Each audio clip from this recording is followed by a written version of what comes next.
Hello, everyone.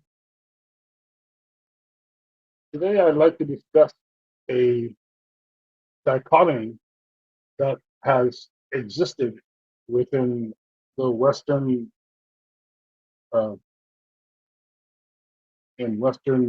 collective society for a very long time, and it's a dichotomy that is wholly false. So, for a long time now, an unspoken social dichotomy has existed that men were either alpha or beta male. It's hard to pinpoint when this dichotomy, excuse me, when this dichotomy actually entered the collective Western culture. Some say the late 90s or early 90s, when a wave of these self-dubbed professional pickup artists, uh, one like Tariq Nasheed, who claims that he started the entire movement. But these pickup artists were charging men for lessons on how to seduce women through conscious altering of their behavior in their interactions with females, positing that an alpha type male was intrinsically more attractive to the opposite sex, and that men who took on the trait of an alpha male could then reap the same benefits and luck with women that these natural alphas enjoy.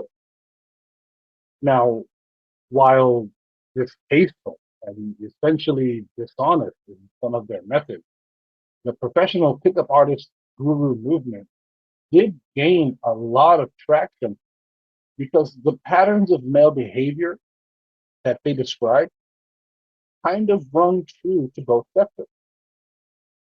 Now, consequently, the alpha and beta male dichotomy has stuck mainly in the West ever since. Alpha male, the will imposing, ultra confident, assertive go getter. He's unafraid of confrontation, always dominant in social settings, which studies have shown women do find attractive. They were generally considered good looking as well as successful in business through the imposition of their will, and successful with women who found a sense of legitimate security from these dominant characteristics.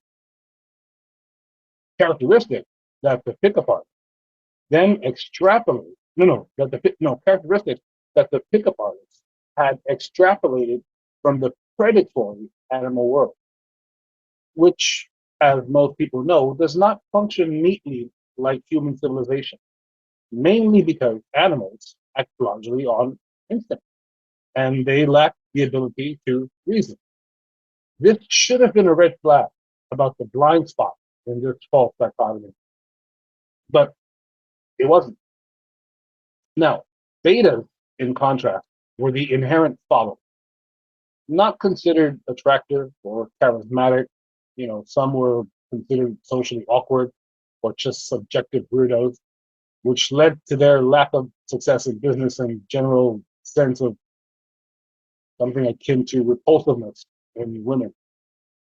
The beta male label is applied quite broadly today unto a class of men who have been labeled incel, which stands for involuntary celibate male. But the pickup artists did make a lot of money convincing insecure males who didn't fall into the alpha category because very few do. There are just simply very few alphas out there, very few true alpha men.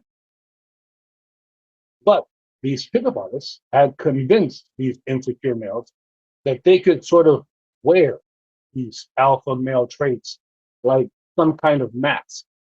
Um, and some were successful. Um, Now, in my opening statement, I said that the alpha beta male dichotomy is 100% false.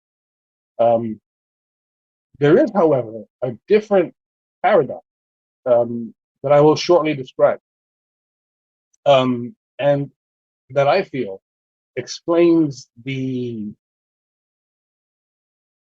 ways in which males interact with each other in a much better way than just simply classifying any male as either alpha or beta. Now, the new paradigm I will shortly describe will show that the large majority of these beta males, or back then what were called beta males, which were in fact just males, that the large majority of them were not successful.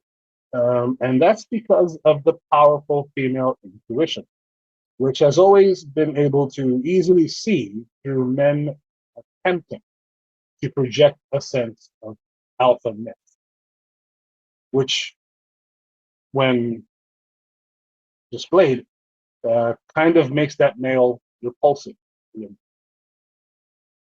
Now, the alpha beta male dichotomy has been around so long that an entire generation has reached maturity thinking it is complete and true, when in actual fact it is neither, because of one glaring reality. A reality so glaring that most of us who are adults as this dichotomy emerged were blinded by.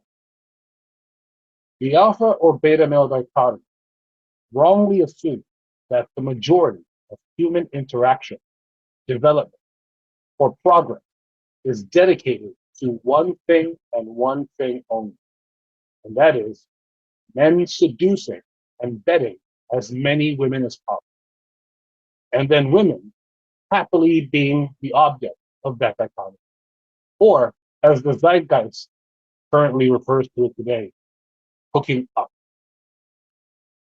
A healthy civilization, even at its most basic iteration, the village.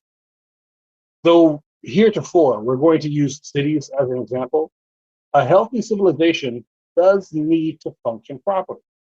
And it needs to do this through the action and, most importantly, the time and energy and mental energy of the people in that civilization, village, or city. Because despite the cliche, trains do need to run on time. Your banking software does need to be reliable every time you use it.